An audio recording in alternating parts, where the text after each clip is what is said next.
the best kept secret about Audrey was that she wanted to be loved. The happiest girls are the prettiest. These words were famously spoken by Audrey Hepburn. You could often find these words quoted in dorm rooms and gift shops, paired with her image from Breakfast at Tiffany's, in her black Givenchy dress, adorned with jewels and her swirling updo, encapsulating her timeless elegance. Audrey's elegance was a seamless blend of simplicity and sophistication. Her beauty went beyond the physical. It emanated from her grace, poise, and genuine, radiant spirit. With her doe-like eyes, pixie haircut, and slender yet graceful frame, she redefined beauty standards in the 20th century. Her talent was equally captivating. Her acting was marked by a natural charm and an ability to convey depth of emotion with subtlety. Whether portraying the princess in Roman Holiday or the iconic Holly Golightly in Breakfast at Tiffany's, her performances were nuanced, genuine, and utterly captivating. In stark contrast, it was a painful reality that even amidst the widespread adoration she received, she carried a profound sadness within, and her private battles and struggles were silently endured. Let's dive deeper into the troubling moments that unfolded in Audrey Hepburn's life.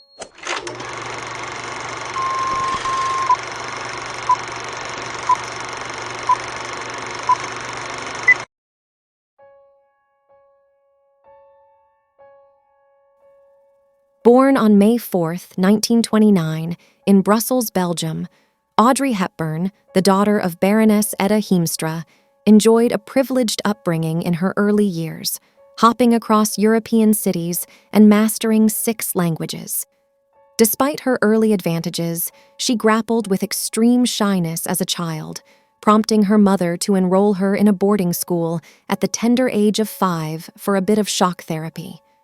As fate would have it, her parents took a controversial turn, getting involved with the British Union of Fascists and actively recruiting followers to their ideology in the years leading up to World War II. At the age of 6, she faced another upheaval when her father, Joseph Rustin, abruptly left the family. She later described this event as one of the most traumatic experiences of her life. Decades passed without any contact until she discovered he was living in Ireland. At 35, she made the journey to Ireland to reunite with him, though they never broached the topic of his abandonment. The deep emotional wound persisted throughout her life, a pain she carried and never truly let go. Audrey was 10 years old when World War II erupted in 1939. Living in the Netherlands with her mother, they fell under German Nazi control. Despite the admiration for Audrey's slender figure, few knew the tragic backstory. Severe malnourishment during the war, fueled by food shortages, brought her close to death's door by the war's end. To survive, she resorted to eating nettles and tulip bulbs and drinking water to stave off hunger. Weighing a mere 88 pounds, she battled jaundice and edema, enduring anemia throughout her life. Her harrowing experience fueled her later dedication to humanitarian work as a UNICEF ambassador. Audrey, often celebrated as one of the most beautiful women in history, had a self-critical perspective on her features, deeming them a good mixture of defects. These perceived flaws encompassed a large nose, big feet, and a slender figure lacking ample curves. Surprisingly, she couldn't comprehend why people perceived her as beautiful. In a twist of perspective, she welcomed the aging process, finding liberation from societal pressures on appearance. For her, aging signaled a shift in focus towards more meaningful aspects of life: personal time, family, and a departure from the youth and beauty-centric Hollywood scene. Reports on Audrey's pregnancies are varied, with claims of several miscarriages spanning from 1955 to 1974. One notable instance occurred in 1959 while filming the movie Unforgiven.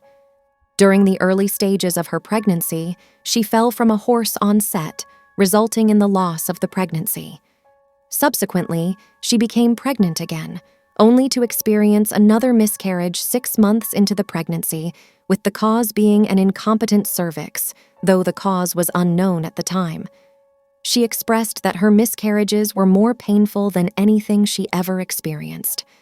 Despite these challenges, she later found joy in motherhood, welcoming 2 sons, one in 1960 and the other in 1970. In 1953, at the age of 24, Audrey met Mel Ferrer, her future husband, introduced by co-star Gregory Peck.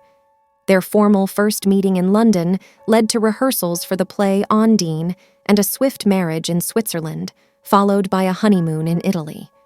Despite a 14-year marriage, observers saw Ferrer as overly controlling, ruling her with an iron fist, leading to their divorce in 1968. Hepburn's mother, Etta, disliked Ferrer, considering him a frog-faced delinquent. The following year, she married Andrea Doty, a union marred by Doty's infidelities.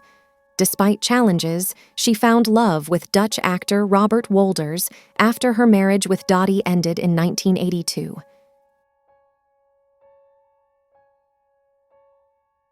In 1992, Audrey was diagnosed with appendix cancer.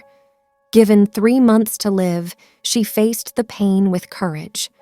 As to whether she found love, peace, and happiness within herself in her final days, one of her sons emphatically responded with a yes.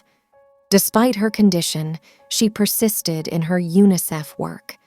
Determined to spend her last Christmas at home, she deemed it the most beautiful. She peacefully passed away on January 20th, 1993, at the age of 63, surrounded by her family. She posthumously received the Jean Hersholt Humanitarian Award at the 1993 Oscars.